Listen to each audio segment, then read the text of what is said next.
E D അന്വേഷണം തടയണമെന്നാവശ്യപ്പെട്ട് CMRL സമർപ്പിച്ച appeal ഹർജി ഹൈക്കോടതി ഡിവിഷൻ ബെഞ്ച് പരിഗണിക്കുന്നു. കേസിൽ ഇടക്കാല ഉത്തരവില്ല. ഇന്ന് തന്നെ അന്തിമവാദം കേൾക്കും. സിംഗിൾ ബെഞ്ച് വിധി നിയമാനുസൃതമല്ലെന്നും FIR ഇല്ലാത്തതിനാൽ ഇഡിക്ക് അന്വേഷിക്കാനാകില്ലെന്നും CMRL കോടതിയിൽ വ്യക്തമാക്കി. വിവരങ്ങളുമായി സാലിം മുഹമ്മദ് ചേരുന്നുണ്ട് കൊച്ചിയിൽ നിന്ന്. സാലി, ഇതിനകത്ത് ഈ കേസുമായി ബന്ധപ്പെട്ട് നേരത്തെ തന്നെ പുറത്തു വന്ന ഏറ്റവും പ്രധാനപ്പെട്ട വസ്തുതയ്ക്ക് ഒരു FIR ഇല്ല എന്നുള്ളത് തന്നെയാണ്. അതുതന്നെയാണ് CMRL എന്ന് പ്രധാനമായി ചൂണ്ടിക്കാട്ടുകയും ചെയ്തത്. അതോടൊപ്പം തന്നെയാണ് മറ്റു ചില അന്വേഷണങ്ങൾ ഇതുമായി ബന്ധപ്പെട്ട് നടക്കുമ്പോൾ ഇഡിക്ക് എങ്ങനെ ഈ അന്വേഷണവുമായി മുന്നോട്ട് പോകാം? നേരത്തെ തന്നെ CMRL കോടതിയിൽ ഇക്കാര്യം ചൂണ്ടിക്കാട്ടിയിട്ടുമുണ്ട്. എന്നാൽ ഇപ്പോൾ അന്വേഷണം തടയാനാകില്ലെന്ന് കോടതി പറഞ്ഞിട്ടുണ്ടോ?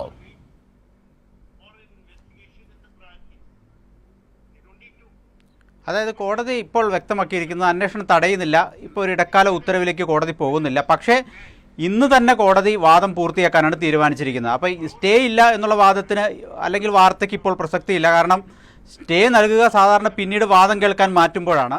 അപ്പോൾ അങ്ങനെയാണെങ്കിൽ ഒരു സ്റ്റേ നമുക്ക് ഇന്ന് തന്നെ വാദം കേട്ട് പൂർത്തിയാക്കിയേക്കാം. പിന്നെ സ്റ്റേയുടെ ആവശ്യമില്ലല്ലോ.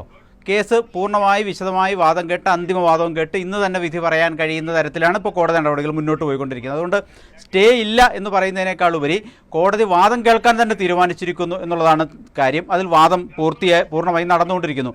രണ്ട് കാര്യങ്ങളാണ് CMRLൻ്റെ അഭിഭാഷകൻ ചൂണ്ടിക്കാട്ടുന്നത്. അദ്ദേഹം പറയുന്നത്, ഒന്ന്, ഈ സിംഗിൾ ബെഞ്ചിൽ സ്വാഭാവിക നീതി നിഷേധിക്കപ്പെട്ടു.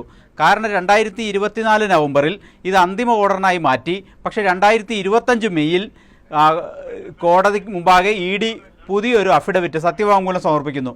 ആ സത്യവാങ്മൂലത്തിന് തങ്ങൾക്ക് ഒരു മറുപടി, CMRLനൊരു മറുപടി നൽകാൻ കഴിയുന്നതിന് മുമ്പ് തന്നെ സിംഗിൾ ബെഞ്ച് വിധി പറയുന്ന സാഹചര്യമാണ് ഉണ്ടായത്. അപ്പോൾ അതായത് ED അവസാനം കൊടുത്ത സത്യവാങ്മൂലത്തിനൊരു മറുപടി പറയാൻ തങ്ങൾക്ക് അവസരം നൽകാതെ സിംഗിൾ ബെഞ്ച് വിധി പറയുകയായിരുന്നു തങ്ങൾക്കെതിരെ.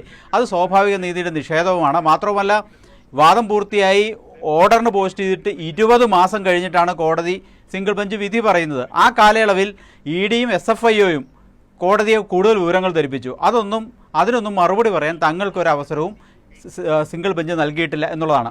അതാണ് സിംഗിൾ ബെഞ്ച് വിധിയുടെ പോരായ്മ എന്ന് പറയുന്നത്.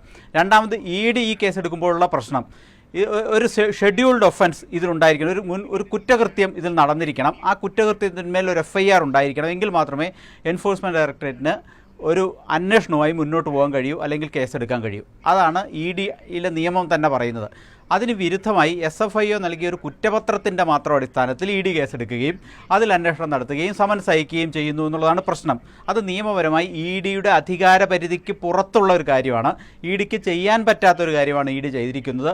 കേരള പോലീസോ ക്രൈംബ്രാഞ്ചോ മറ്റേതെങ്കിലും ഒരു ഏജൻസി ഒരു FIR ഇട്ട് അന്വേഷണം ആരംഭിച്ചാൽ മാത്രമേ EDക്ക് ആ കേസ് അന്വേഷണവുമായി മുന്നോട്ട് പോകാൻ കഴിയൂ. അങ്ങനെ ഇരിക്കെ ഇതൊന്നുമില്ലാതെ ED സമൻസ് അയക്കുകയും ആളുകളെ ചോദ്യം ചെയ്യുകയും റെയ്ഡ് നടത്തുകയും ചെയ്യുന്ന സാഹചര്യമുണ്ട്. അത് നിയമവിരുദ്ധമാണ്. ഈ രണ്ട് വാദങ്ങളാണ് EDയുടെ അതോടൊപ്പം തന്നെ ഈ അന്വേഷണം തുടരാം, ഈ അന്വേഷണവുമായി മുന്നോട്ട് പോകാമെന്ന് സിംഗിൾ ബെഞ്ച് ഉത്തരവ് വരുന്നു. അത് വന്നതിന് പിന്നാലെയാണ് ഇവിടെ റെയ്ഡ് നാടകമടക്കം നടന്നത്. സ്വാഭാവികമായി ഒരു അപ്പീലിനുള്ള സമയം പോലും ലഭിച്ചില്ല. ഇക്കാര്യം CMRL അഭിഭാഷകൻ കോടതിയിൽ ചൂണ്ടിക്കാട്ടിയിട്ടുണ്ടാകണമല്ലോ ഇന്ന്.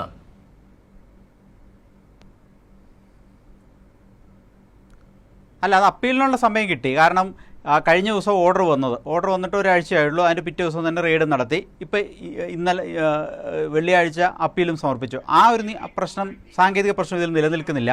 സാങ്കേതിക പ്രശ്നം ഇവരുടെ ഭാഗം അന്തിമവാദം പൂർത്തിയാക്കി വിധി പറയാൻ മാറ്റിവെച്ച ഒരു കേസിൽ CMRLൻ്റെ വാദം കേൾക്കാതെ 20 മാസം വെച്ചുകൊണ്ടിരുന്ന് പിന്നീട് വിധി പറയുന്ന സാഹചര്യമുണ്ടായി. അതിൽ സ്വാഭാവിക നീതിയുടെ നിഷേധമുണ്ടെന്നുള്ളതാണ് സിംഗിൾ ബെഞ്ച് വിധിയുടെ പോരായ്മ അല്ലെങ്കിൽ പ്രശ്നം എന്ന് CMRL പറയുന്നത്.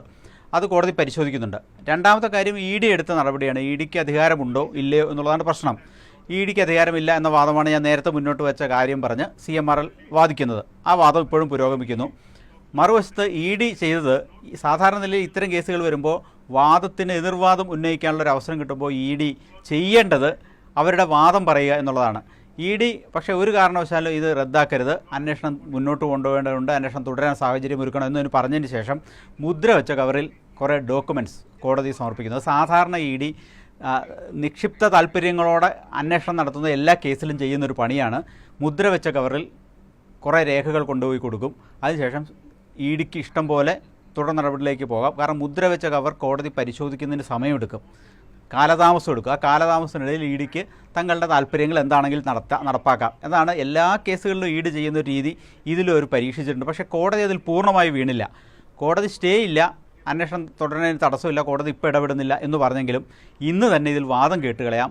അന്തിമവാദം, പൂർണ്ണമായി ഇന്ന് തന്നെ കേൾക്കാം എന്നാണ് ജസ്റ്റിസ് രാജാ വിജയരാഘവ് ഇപ്പോൾ പറഞ്ഞിരിക്കുന്നത്. പക്ഷേ കോടതി CMRLനോട് ചോദിച്ചത് എന്തിനാണ് അന്വേഷണം തടയുന്നത്, അന്വേഷണം മുന്നോട്ട് പോയിക്കോട്ടെ, അതിൽ അന്വേഷണം പൂർത്തിയായി അന്തിമ തീരുമാനം വരുമ്പോൾ നിങ്ങൾ കുറ്റം ചെയ്തിട്ടില്ലെങ്കിൽ നിങ്ങൾക്കത് ക്ലീൻ ചിറ്റല്ലേ ലഭിക്കുക എന്നൊക്കെ കോടതി വാക്കാൽ പരാമർശിക്കുന്നുണ്ട്.